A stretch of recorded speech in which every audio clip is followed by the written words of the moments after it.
Joe. I will try and make this brief. We are in a crisis.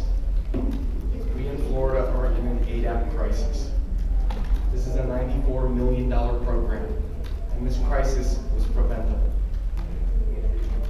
In weeks and weeks of analyzing and trying to figure out what went wrong and how do we prevent it for the future, because I'm not looking for blame, I'm trying to find solutions. And part of the problem was the lack of information.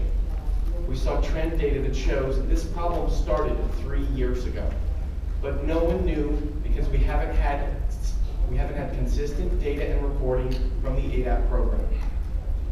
I have 3 points to go through.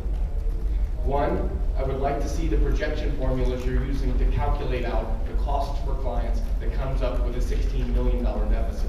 We don't currently have baseline information in terms of how many FTEs in the program, more sophistication in the line items, because there is a level of sophistication in the line items based on your application to HRSA. You need to hone in the data for future cost savings. I sent a detailed email on October 29th asking for data. It is now November 8th, I still don't have that data. I began unofficial requests for the data 3 months ago, probably June 2nd, when I started to say we need to get a handle on this. I'll just give you one small excerpt to allow others to see it from their local perspectives. This sounds right. I communicated to Tom and to Lorraine. This is the kind of data, and it's a laundry list of very specific data elements, and I don't want to bore those of you that aren't data junkies with a very detailed list, but I can provide it to you. This is the kind of data we need from the Bureau in order for us at the local level to have a seamless transition for as seamless a transition as possible for clients coming off the Bureau's programs. We needed to forecast models for financial costs to our local systems. What the Bureau does has a financial impact on local grantees as well as an emotional and psychological impact on our clients. What has happened on the second time now is less than acceptable. You have caused chaos at the local level with clients. I conveyed that information to Tom Liberty as well in an email. The reporting frequency for data trend utilization data has been spotty at best. The degree of sophistication in the data is scarce. The time and the resources at the local level to input data into the ADAP database is enormous and significant, and yet we get no benefit from that data back to the local levels in any kind of aggregate reporting.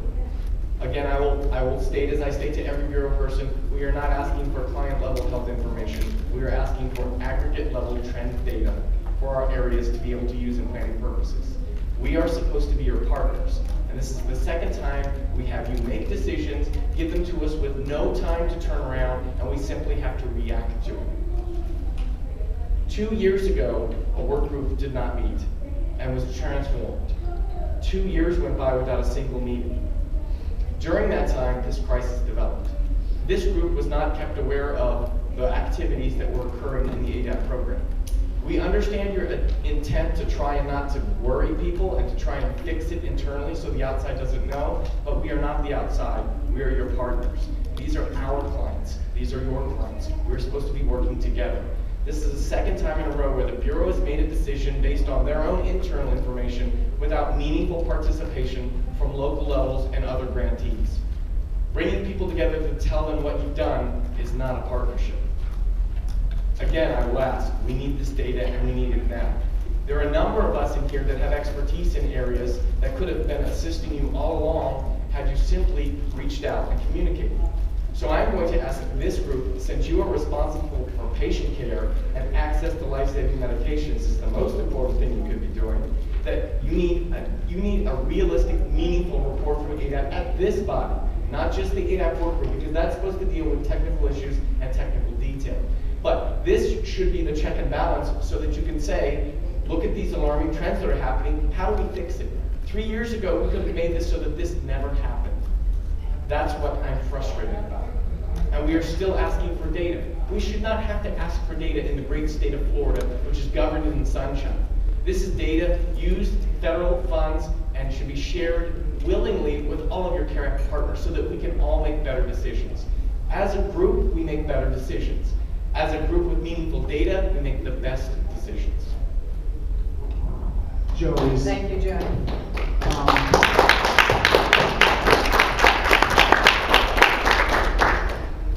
I appreciate your comment, and I can certainly say the intent of the Bureau is not to hide or be uncooperative, and so if that's the way it looks and that's your perception, I apologize, and that's not helpful to anyone. I did want to confirm the email that you referenced as of October 29th. Was that inclusive of your data needs? Yes, it was. All right. But I can send it to you again if you'd like. Because some of the information I saw today brings several more questions to me. As a certified Medicare Part B specialist, I can offer a lot of assistance for you in terms of clawback, rebate, and who to go to contact for more information on how retail pharmacies do that exact same function. Okay. All right. I appreciate that, because I certainly know it will take all of us to get through this crisis and build a better program in the future.